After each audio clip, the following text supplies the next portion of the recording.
This is Galveston. We got in here this afternoon, January 11th.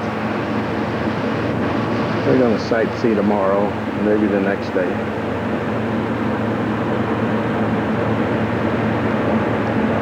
I don't know if you can read this water tower or not.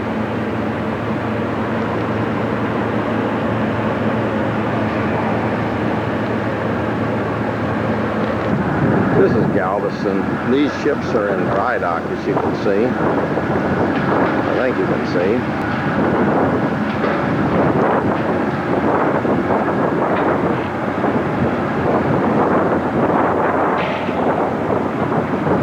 Normally there's a cruise ship leaves out of here, but he's in dry dock too. Off season a little bit. Sometime they have to maintain their ships.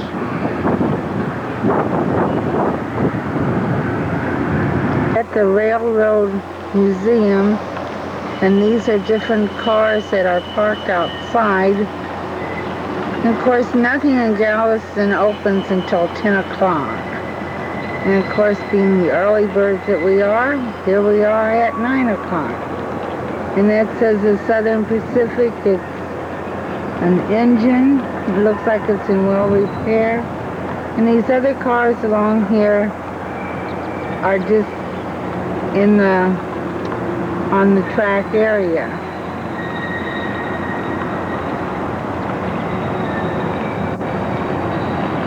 Of course, you can see some of the buildings. This is another engine that has been remodeled and put together. And there is a train that is moving, as you can hear the squeak. Oh, it's going very slowly. Let's see, and the train is moving, and there's a huge crane. I'm going to try and see if we can't get it in there. Okay. Another shot of this crane. Apparently it's to lift the boats up, or it's a dry dock or something. I don't really know what it is, but it's really large. The historical district of Galveston, as you can see, they got a star on it. Let you know you're in Texas. We're going down to the Railroad Museum.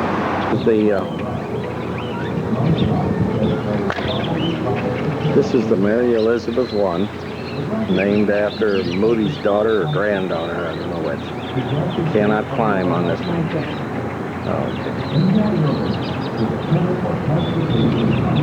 We're now inside the museum. There is a narration going on. I don't know if I can pick it up or if I have time to stand and get it. But this says, this is the Waco, Beaumont, Trinity, it's Sabine Railroad engine number 1. This is a 262 centrifuge engine, which means that it has 2 wheels in the front, 6 driving wheels, and 2 wheels in the back. It is an oil burner with a 44 diameter drive wheel. This is a show that's narrated. I probably can't get it here, or we'll have to refer to the tape recorder. There is to be a narration on here. I don't know if we'll catch it or not. If not, we'll have to refer to the tape.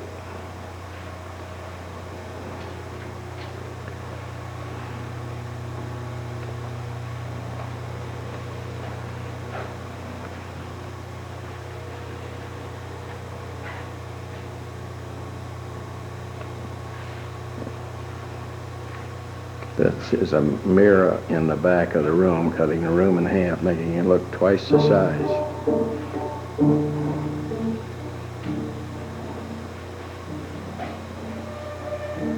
My dear, I believe this is our dance.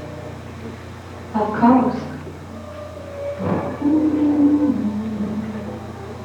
Have you ridden the little Susie yet?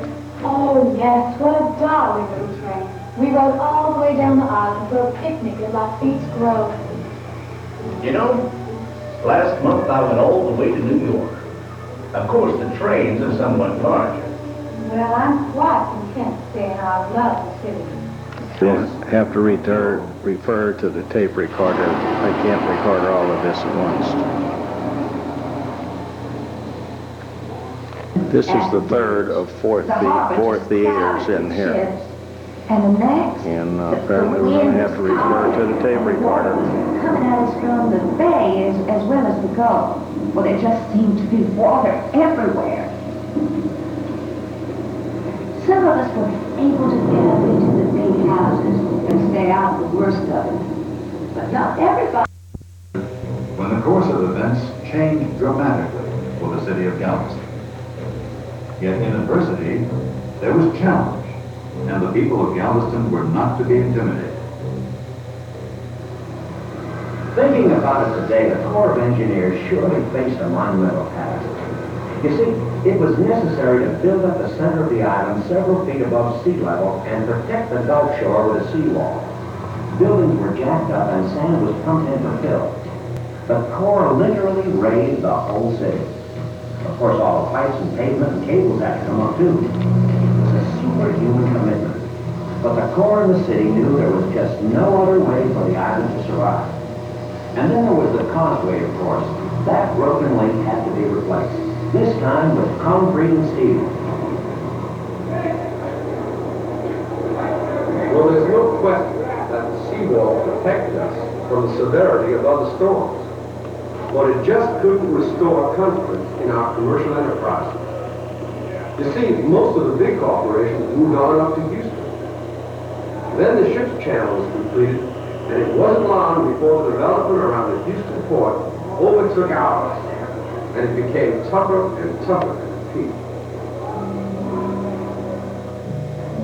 In my day, we came to Galveston for fun. After the boys came home from the war, we all felt like we earned a good time.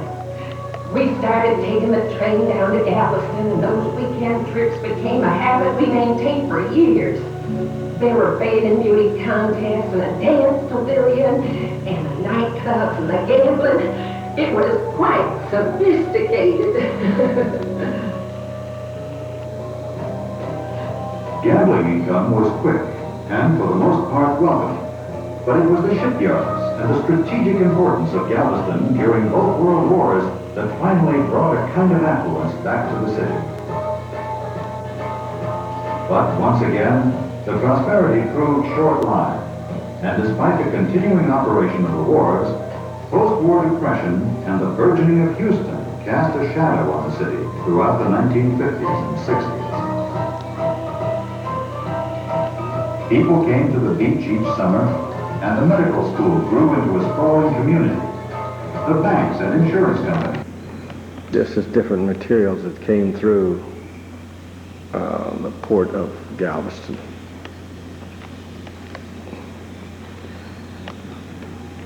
We're doing a feature story on the port for the school newspaper. It should be an interesting story. I'm sure some of your readers will be working on the wharf someday. You mean in longshoremen? Not necessarily. It's a lot more rewarding than towing bales these days. With all sophisticated equipment, most of the loading and unloading is done mechanically. It's much faster and far more efficient than the old method of transferring cargo on board. What are those cranes do? Our two container cranes handle cargo packed in uniform containers. Each crane handles 40 containers an hour, as much as 30 tons at a time. You can imagine how long it used to take when you moved smaller loads without machines to do the lifting. What's in the container? Oh, everything from appliances to cotton, manufactured goods, things like shoes, typewriters, construction equipment. The containers make it easier to transfer cargo from railroad or trucks to ships and barges. I know a lot of grain comes through the port. Does it go in containers as well? No, our grain facilities include this new ultra-modern elevator. Corn, wheat, and oil arrive here in railroad hopper cars. We weigh it and store it in the elevators until it gets shipped around the world. We can load and unload more than 1 million bushels a day. I've never worked on a banana box. Well, there would be plenty for you to do. We unload bananas several times a week. Last year, that was about 110 million. Galveston is still the leading cotton port in the Gulf Coast, but since the 1920s, our cargo has changed from just cotton and grain to include sulfur, sugar, and manufactured products. This diversity has fueled our growth. Last year was our best ever, and this year made it even better. You know, the railroad plays an important role in this expanding activity. The wharves owns and operates a 50-mile railway, and its own diesel switch engines will serve as a link between land and water transportation.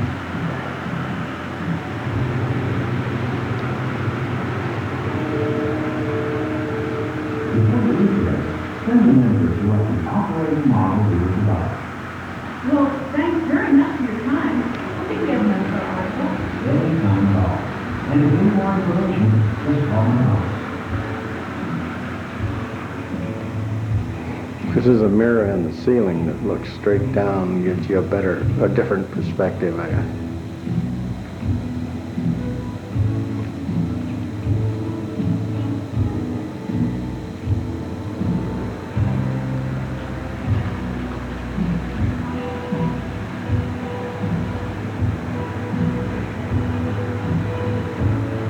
This is a miniature of the Port of Galveston.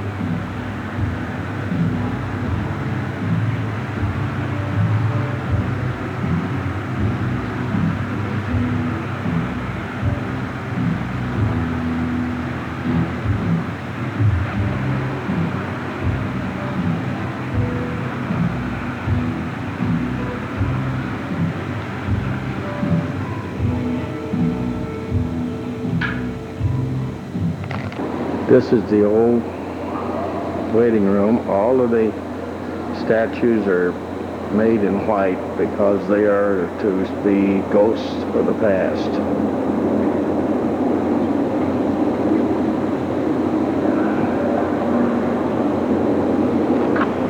I'll try this with those windows in the background. Make Carson Collins. Yeah. This is the waiting room in Galveston Railroad Station, and everybody's in white because they're ghosts frozen in time. The stage.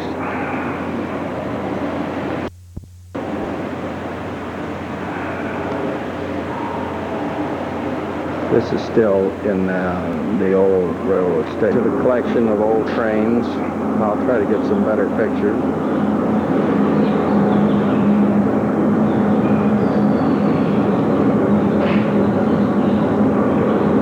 This is the strand where the historical section is. We're going to walk up and then come back to the museum.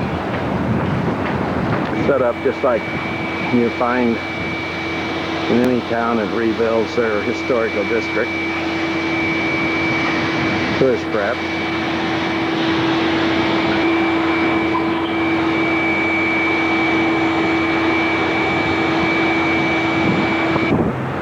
Here's Quackers.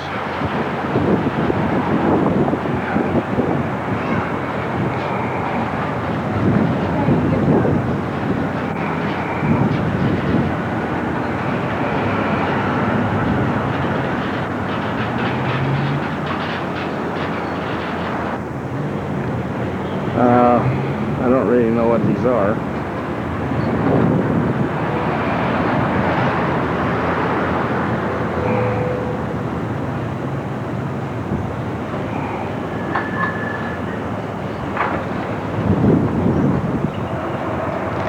These are real gas lights.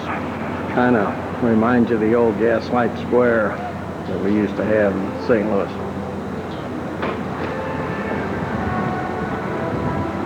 Of course, there's the bay right there.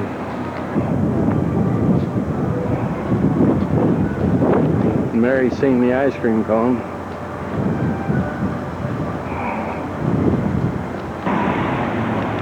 Well, this is the other side of the street.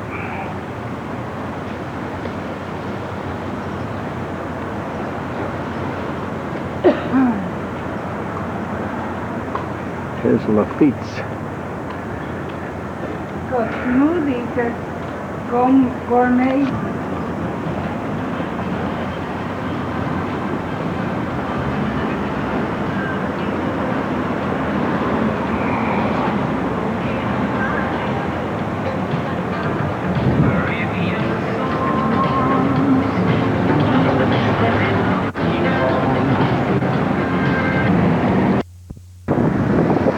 This is a fixed rail streetcar, and you notice it has no trolleys. It's strictly for transportation. I wonder if we could get on it and ride around and get off here. It's a fixed rail, no trolley.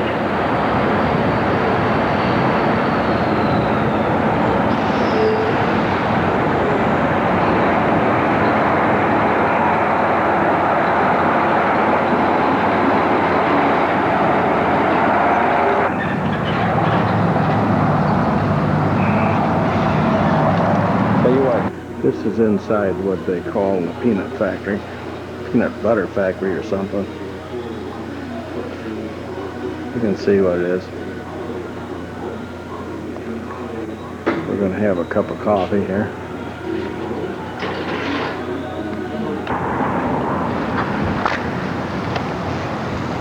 The palm trees here are not native to Texas, and they had a big freeze here last December. And they lost a whole bunch of them. This is still in Galveston.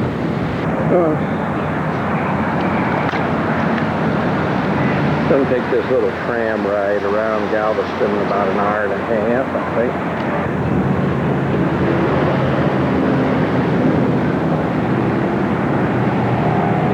It's supposed to show us the important places. Let's see what happens. By the Moody's. They gave the building to the Methodist Church, and it is being operated now as the Moody House, shareholder.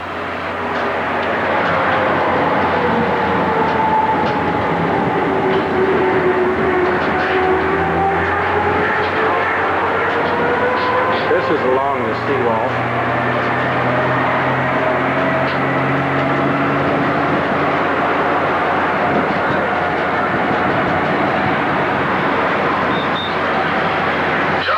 Up to the left is the old Galveston Pleasure Pier. The Pleasure Pier was completed in 1945 at a cost of over $1 million. The pier was built originally with revenue bonds, which were to be paid off entirely out of the revenue derived from the pier itself. There was an exhibition hall and an open-air stadium out there, a T-head fishing pier and several other buildings used for miscellaneous purposes, and they tried a little bit of everything over the years, trying to find something to make the pier pay for itself, but it never did. About 1963, the pier was completely refinanced, and then a 40-year lease to the flagship is in honor of the men from Galveston who lost their lives during World War I in 1917 and 18. The bandstand is used for concerts, and the park is fully furnished with game equipment, tennis courts, and tables available for picnics. The old cement drinking fountain there in the center of the triangle. Somewhat later in the trip, we'll tell you a story about that fountain and a number of others that were located throughout the giant crab on the platform. That crab is just a little bit larger than those usually caught here in our local waters. But you'd have a hard time convincing most Gulf Coast Texans that it is. Most of those homes are occupied by Coast Guard personnel. The heavy rock groins you see running out into the Gulf on our left were put there many years ago as wooden groins for the protection of the base of the seawall. The action of winds and tides along those groins causes sand to build up around the base of the seawall, and that in turn keeps the soil under the wall from washing away. We have some very strong tides along those groins, and no one is allowed to swim or surf.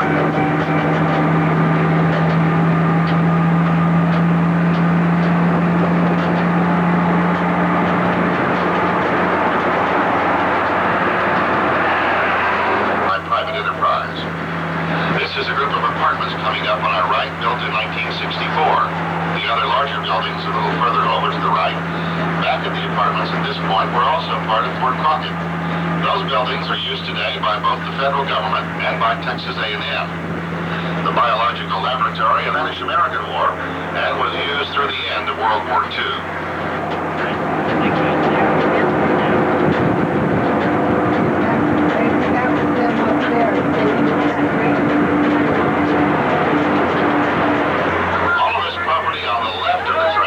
Exception of the Spanish-type home here on the corner is one of the newer residential sections of Galveston Island. All of the homes in this area coming up on our left were built since 1961. Those homes range in price of about $75,000 and up. That was also part of the Fort Crockett property. They had a German prisoner of war camp in that area during World War II, by the way. We'll mention the Moody name quite a number of times on this trip. A little later we'll tell you a little bit about the Moody family and the Moody Foundation. This building coming up on our right now is the E.C. Northern First United Methodist Church. That building was completed in 1963 at a cost of about $2.5 million. All of the funds to build and equip that church were provided for in the will of Mrs. Libby Sherman Moody, wife of W.L. Moody, Jr. For you on the tour. This big home coming up on our left just across the intersection, pretty well hidden behind a brick fence, as well as some trees and shrubbery, was one of the Moody homes. It was built by W.L. Moody III. That home has been sold now and is owned by one of the doctors at the medical branch.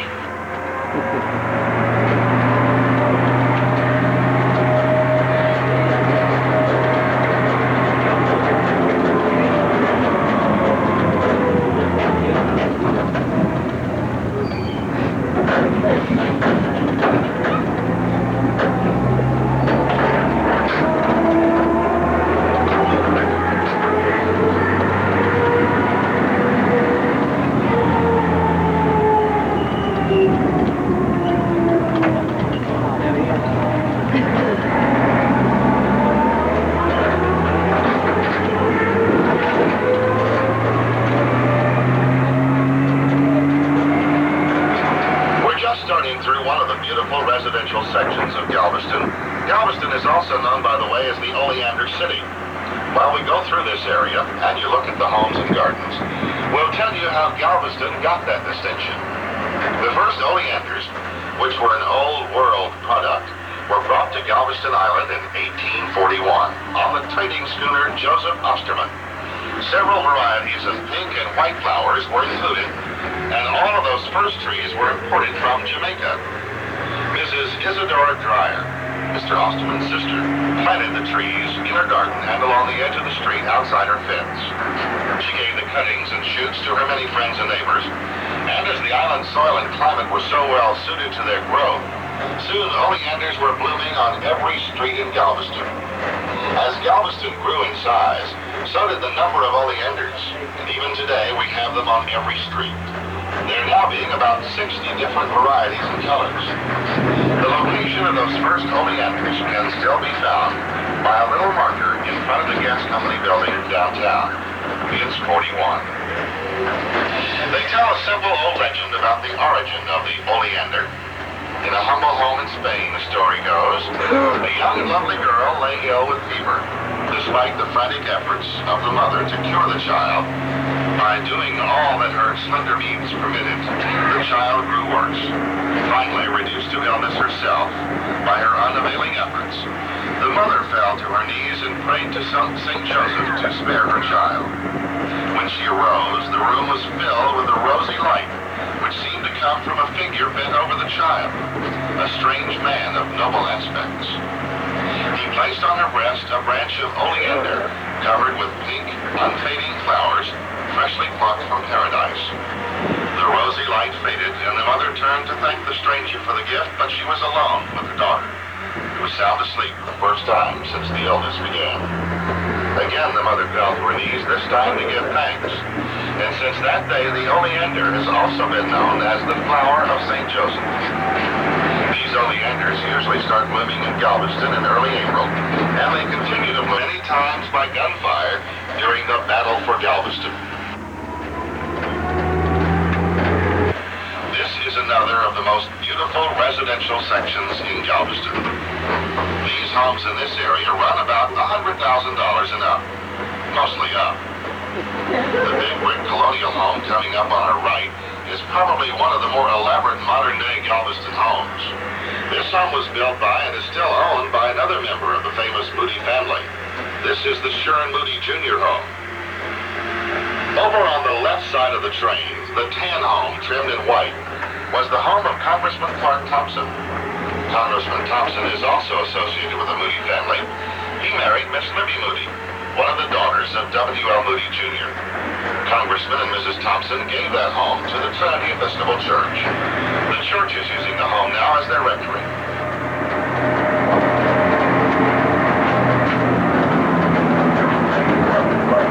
A fast-growing tree, but will lose its leaves in the winter months, but it's one of the first to put on leaves in the spring.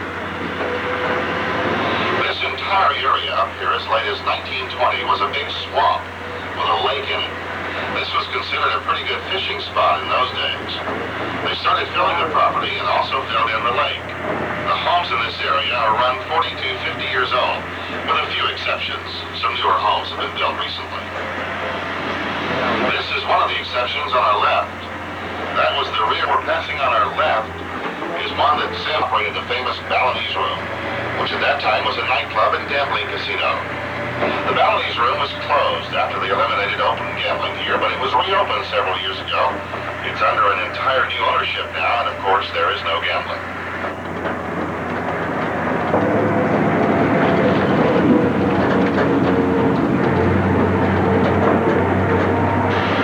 This property on the left, where the red brick, that was one of the first homes built in the area, and was by far one of the largest pieces of property. We were told when this area was first being developed about the only way anyone could get property in Cedar Lawn was to be voted in by the other property owners. Of course, that policy has been dropped now. All it takes today is a little money. Galveston has several subdivisions both on the eastern end of the island and also a little further out in the western section, where there are large numbers of very modern homes, all built within the last several years. The homes in those areas, as a general rule, run about 100 of the United States Public Health Service Hospital, was formerly known as the Marine Hospital. These buildings were all constructed in 1931 at a cost of $60,000. The area is now used as an apartment complex, and several new buildings have been developed on the property.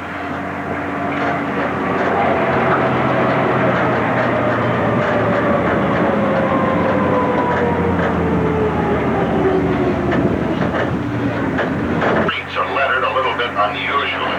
If you haven't already noticed some of the markers, there'll be one on the next corner marked N and a half. Every other avenue between M and the Gulf has the 1/2 on the end of the street letter. In the early days of the city, when the streets were laid out and lettered by Mr. Menard, the section of the city from Avenue A, which is on the bayfront, over as far as Avenue M, were laid out in regular city-sized blocks, just like it is today, while the other half of the city from Avenue M to the Gulf was originally laid out in what they called outblocks, those outblocks being 4 times the size of the others. That was done for the benefit of the truck farmers, dairymen, poultry raisers, and others who were living in the area at the time. Later on, as the population of the city increased, in an effort to sell some of their property, 39 Williams Home, which is considered one of Galveston's most historic homes. The home was built by Samuel May Williams, and was probably one of the first prefabricated houses in the country. This house was framed and made and brought to Galveston on a sailing schooner and erected just to the right of us on 7-foot pilings. After serving as the Williams home for 18 years, it was purchased by Philip C. Tucker, and for more than 90 years was the Tucker home. The home is owned today by the Galveston Historical Foundation. There was an old brick kitchen that's part of the house.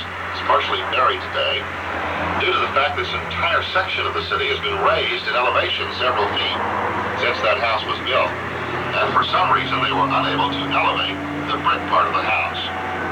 There have been other much larger brick buildings elevated over the years, and we'll point out a good example of that later in the trip. Samuel May Williams, the man that built the house, was also one of the founding fathers of Galveston and is considered the father of the Texas Navy. Williams contributed $150,000, or about 10% of the total cost of the Texas Revolution, out of his personal fortune. The home is open now for public tours by the Galveston Historical Foundation.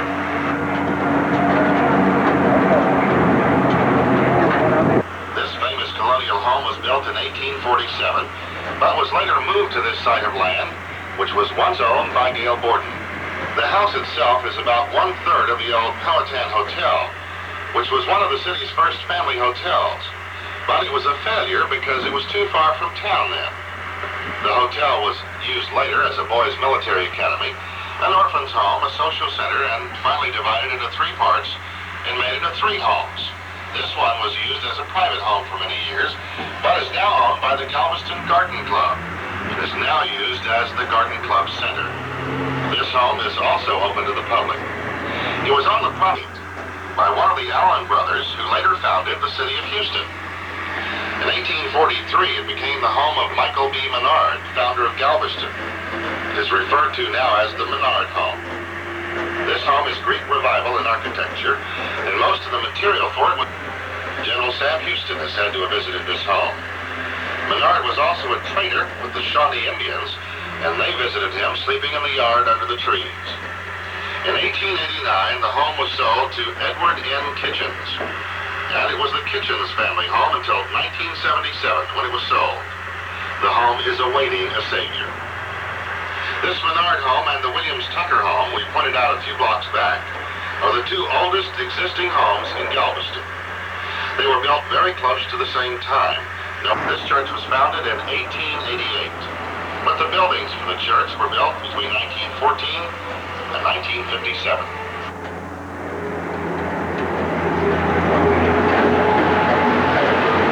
Turn of the century, due to the fact that this entire section of the city was pretty badly devastated by the 1900 hurricane. This section was only a few feet above sea level at the time of the 1900 storm. The highest point on the island at that time was 8 feet above sea level, and that was in the area where the Bishop's Palace is now. The highest point on the island now is listed as being 17 feet above sea level, which would be anywhere along the seawall, and that's the height of the seawall. The property then tapers off to about 4 feet above sea level over on the bay side. The bay side is still seen brick home today, is the former location of the old Ballinger home, where Miss Betty Ballinger and Mrs. Hallie Bryan Perry formed the organization known as the Daughters of the Republic of Texas. Membership in that organization is confined to women whose forebears fought for the Republic, and it is statewide.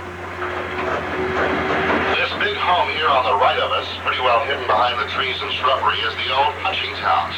It was built in 1859. This house was built of red brick, but after the great 1900 hurricane, the porous brick needed repointing. So at that time, the house was covered with stucco. That home has been in the Hutchings family now for well over 100 years. The Hutchings family themselves have been active in the banking business in Galveston since 1854. They were co-founders of the old Ball Hutchings Bank, now First Republic Bank, and they're still involved in local business and civic affairs. This is the former Garden Marine Social Club of early German settlers, and for many years was the most active social gathering spot in Galveston. The park was designed originally after a German beer garden. In 1925, after attendance at social affairs had fallen off, the property was purchased by Stanley Kempner, and he donated the property to the city as a public park.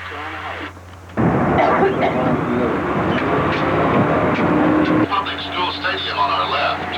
When they were building this stadium, there were quite a number of famous Galveston names suggested for it, but rather than hurt anybody's feelings, they never gave it a proper name. It's just Public School Stadium. The building on the right of the train was the Black Branch of the Rosenberg Library, which was one of Henry Rosenberg's many gifts to Galveston. It is also referred to as Old Central, as it housed the original Black High School. The building has been purchased by the Old Central Cultural Center and has been renovated to become a community center, providing activities such as daycare facilities, senior citizens programs, cultural arts, and recreational programs. All programs will be designed to reach all segments of the city's population. The brick section of that church was built in 1902, but the older wooden part in back of it was built out of the remains of a wooden church that stood on that site for many years. The wooden church was destroyed there by the 1900 hurricane. W.L. Moody Jr. during his lifetime formed the Moody Foundation, which today controls a large portion of the Moody fortune. In addition to the Methodist Church, the Boy Scout building we've already pointed out, the Moody family and the foundation have made numerous gifts throughout Texas, as well as others here in Galveston Junior Home. That home was built in 1894 and contains 30 rooms, plus an above-the-ground basement. It's probably one of the finest houses in Texas to be built on a steel frame. At a cost of $50,000. It's another of Henry Rosenberg's many gifts.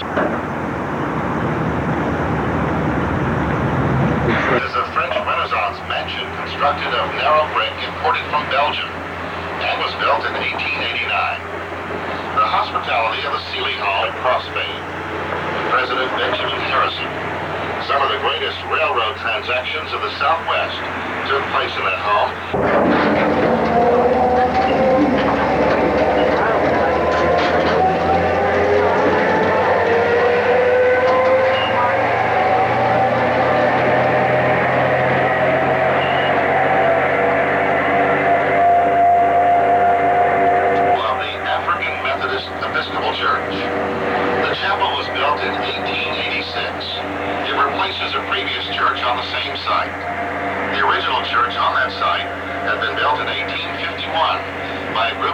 Methodists and was used originally as a meeting place and a place of worship for their slaves prior to the Civil War. The original building burned in the great 1885 fire that we'll tell you more about later. Broadway was the location of quite a more than its share in those early days. It seems, too, that the size of a man's house added somewhat to his stature, so they all built houses just as big as they could. There are quite a number of the old mansions still along Broadway, though some have been demolished in recent years to make way for commercial property. Their home, owned by the same family we mentioned as giving the park to the city. The Kempers also started out in the cotton business in the early days, and they branched out into various business interests throughout the Southwest. Imperial Sugar Company in Sugar Land is one of the big Kemper interests today. They still have both cotton and sugar interests in Galveston. You probably have noticed a wide variety of palm trees around Galveston. None of them in Texas, where they do grow native. Most of the other trees along Broadway are live oaks.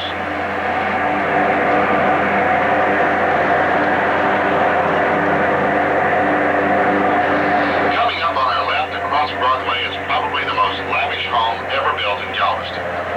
This home is referred to now as the Bishop's Palace. We'll circle the block just ahead and come back across Broadway on this corner. And the statue way up on the highest part of the church is a copy of the Christ of Endes statue.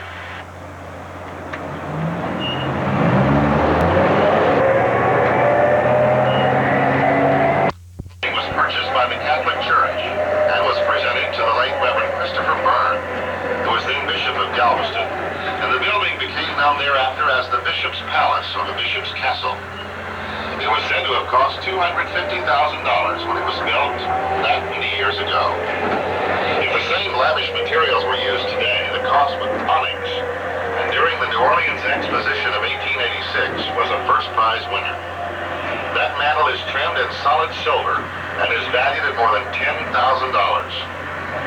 The walls of the ballroom in the castle are covered with silk tapestry, and after it was acquired by the bishop, much of the tapestry was restored. The first floor walls and ceiling of the building have murals painted by Mrs. Gresham, who was an artist in her own right. Most all of the woodwork, including the grand staircase, were fabricated in Cincinnati of many rare woods, and were then hand-carved on the site. From a point of construction, the building is said to be one of the sturdiest on the island. It's built of red sandstone, white limestone, and native Texas granite, all cut and shaped on the premises. It took nearly 7 years to build this home. Upon the death of the bishop in 1950, the building went back to the church. It was used then for several years as the home for some of the priests. The building has more recently been turned over to the Newman Club, associated with the Catholic Church.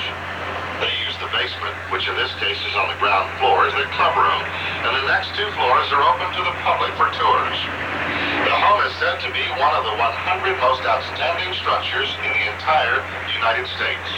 The left across the intersection was built in 1886 by a German immigrant by the name of Gus Reimershoffer. He and his brother operated the Texas Star Flour Mill for many years here, and both made a fortune in the flour business. times about the blinds on all of those big homes. They put the blinds up there originally for hurricane protection, and they're kept up there for that purpose. We mentioned a couple of things already that Henry Rosenberg gave to Galveston. Rosenberg was known and respected by Galvestonians of that day as our benefactor due to the fact that during his lifetime and by his will, Rosenberg gave more than $1 million to the city for public purposes. This old home coming up on our right was the big Henry Rosenberg home, built in 1859. It originally had 4 chimneys and a centrally enclosed glass captain's cupola, characteristic of seaboard towns of that day. Rosenberg came to Galveston at the age of 18 as an immigrant from Switzerland, going to work first as a clerk in a dry goods store. About 3 years later, though, he bought the business and from there was on his way to becoming another of Galveston's millionaire philanthropists. To their original condition. Restoring these old homes instead of modernizing or tearing them down has gained wide popularity in recent years and has been recognized nationwide. The first home on our right as we cross the intersection is known as the Boston House. It was built in 1870 and owes its charm chiefly to the fact that it is a typical plantation home built in city surroundings. That was the home built by a cousin of Stephen F. Austin. The brick and concrete home just to the right under the trees is known as the Grover Chambers Homestead. That home was built in 1859. It was hit many times by gunfire during the Battle for Galveston, which was fought on New Year's Day in 1863.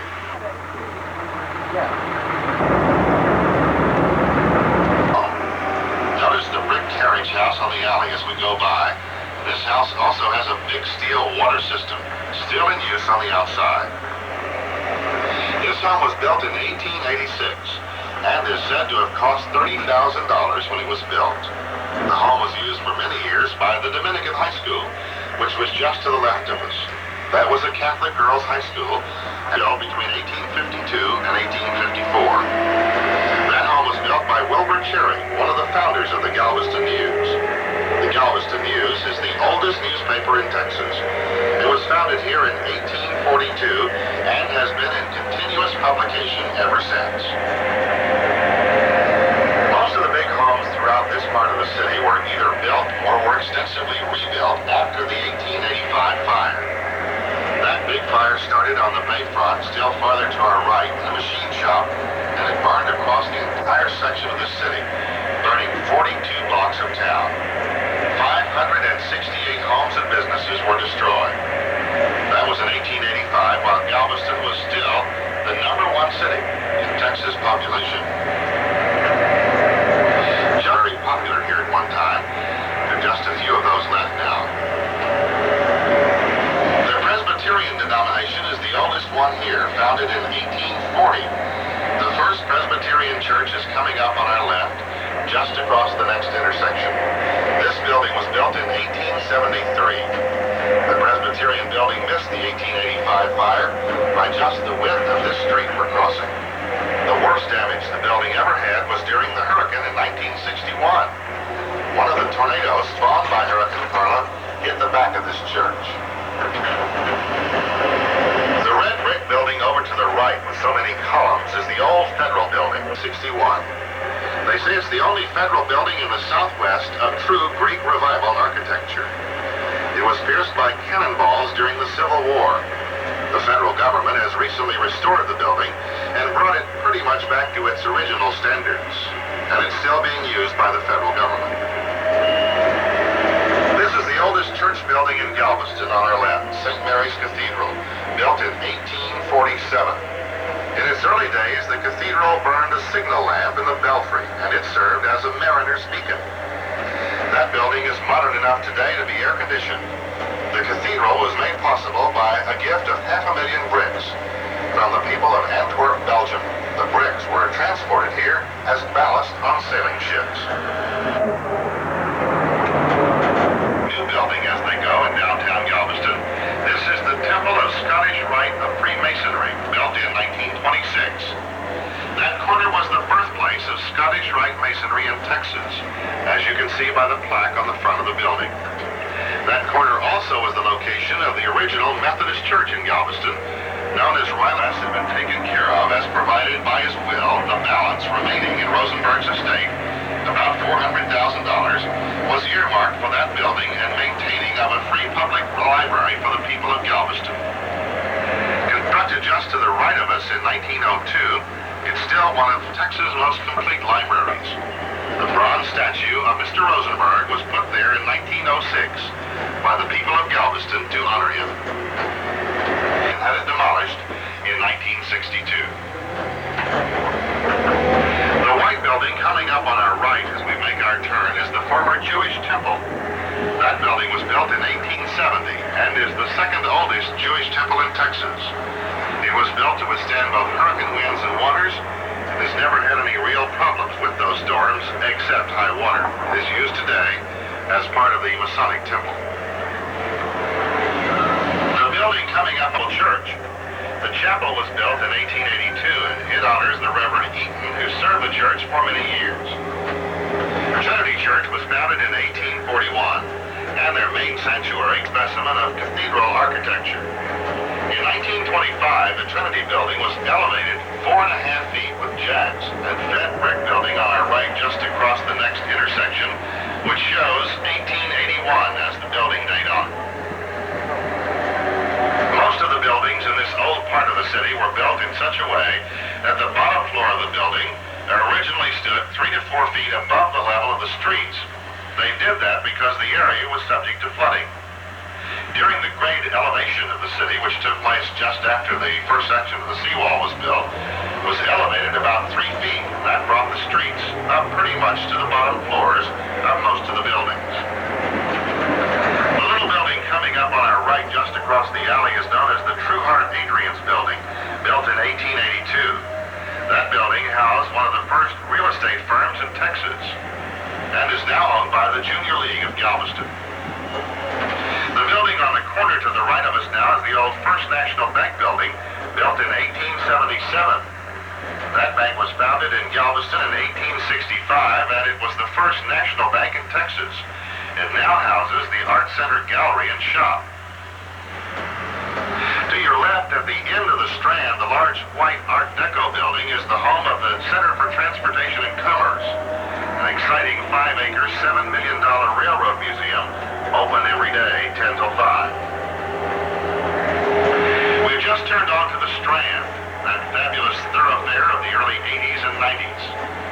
In the early days of the city, this street was internationally known.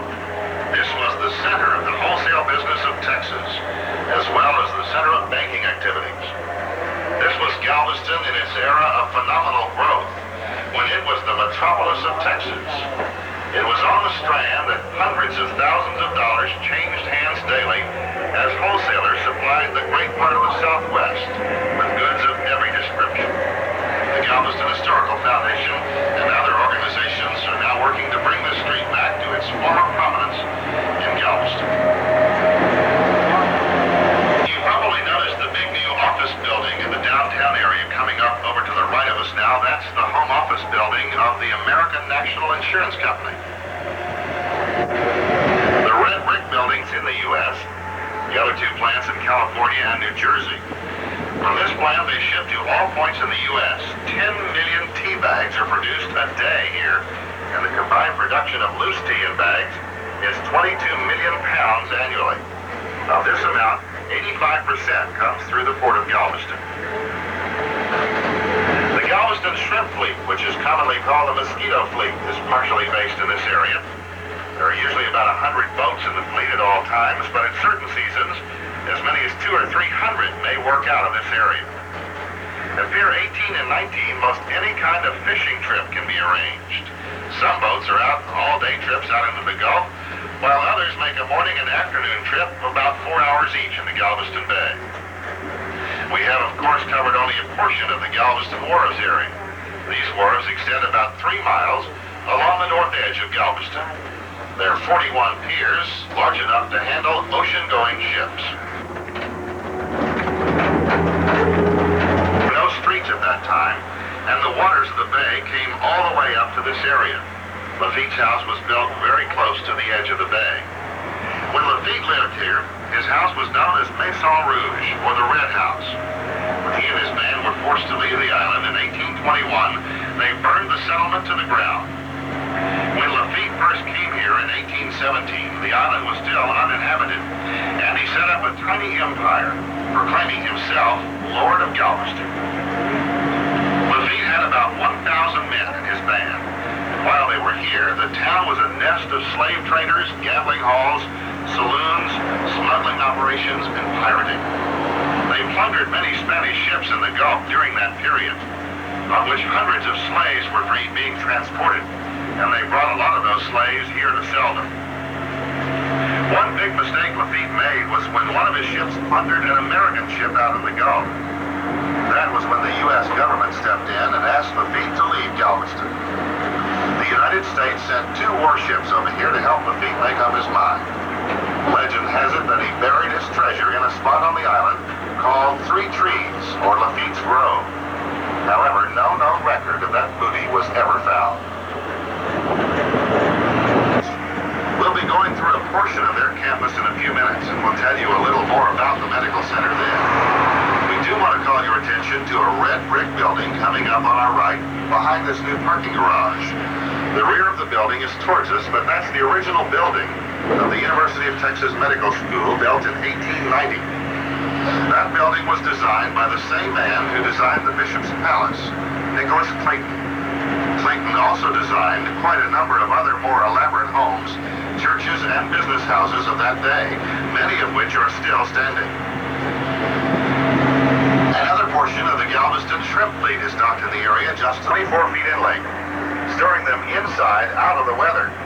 They store those boats on 3 different levels in that building and have a specially designed forklift to put them up and take them down.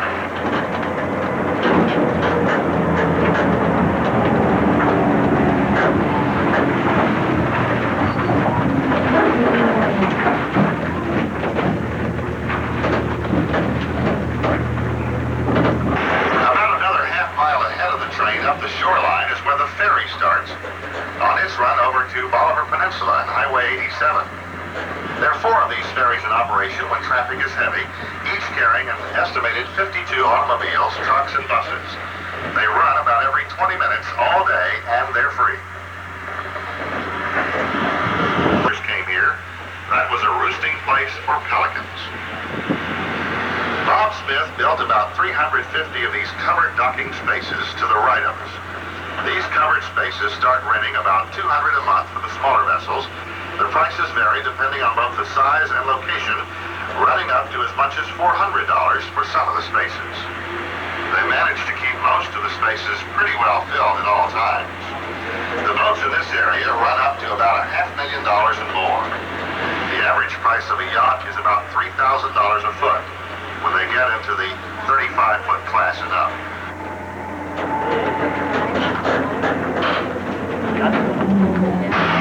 There are quite a number of old anchors around the yacht basin, similar to the one on our right, though this one is larger than the others. The anchors are all said to have come off early-day sailing ships, and some of those were recovered in the Gulf and Bay after the ships had been sunk out there for many years.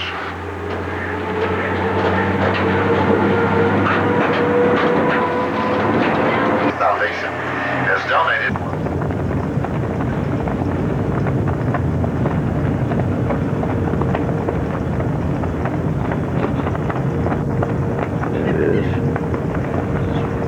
I can get it in.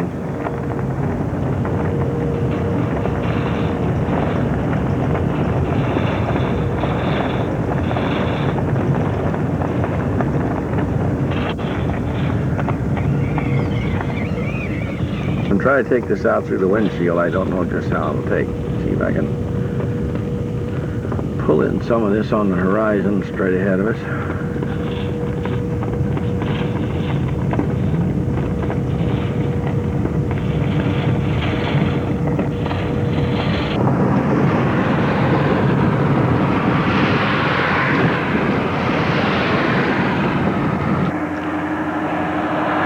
This is Bolivar Lighthouse. It's on 87. We just came across the Galveston Bay, and I believe this is still a working one.